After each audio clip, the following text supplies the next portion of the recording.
விருதுநகர் மாவட்டம் கிருஷ்ணன் கோவிலில் கல்வி பணியில் கடந்த 34 ஆண்டுகளாக சிறப்பாக சேவையாற்றி வரும் VPMM கல்வி நிறுவனங்கள், கலை மற்றும் அறிவியல் கல்லூரி, பொறியியல் கல்லூரி, நர்சிங் கல்லூரி, கல்வியியல் கல்லூரி உள்ளிட்ட பல்வேறு கல்வி நிறுவனங்கள் ஒரே வளாகத்தில்.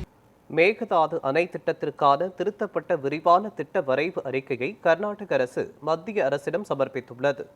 உச்சநீதிமன்ற தீர்ப்பிற்கு மாறாகவும் தமிழகத்தின் எதிர்ப்பை மீறியும் மேகதாதுவில் அணை கட்டும் முயற்சியில் கர்நாடகா தீவிரம் காட்டி வருகிறது.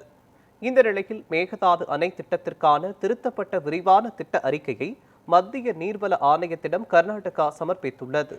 இத்திட்டத்திற்கு 12,500 ஏக்கர் நிலம் தேவைப்படும் என்று அதில் தெரிவிக்கப்பட்டுள்ளது. மேலும் அணை கட்டப்படவிருக்கும் இடம் உள்ளிட்ட பல்வேறு விவரங்கள் குறித்தும் அதில் விளக்கமளிக்கப்பட்டுள்ளது. இதனிடையே அடுத்த ஆண்டு ஆகஸ்ட் மாதம் மேகதாது அணை திட்டத்திற்கு அடிக்கல் நாட்ட திட்டமிட்டிருப்பதாக கர்நாடக நீர்ப்பாசனத்துறை அமைச்சர் சலுவராயசுவாமி தெரிவித்துள்ளார்.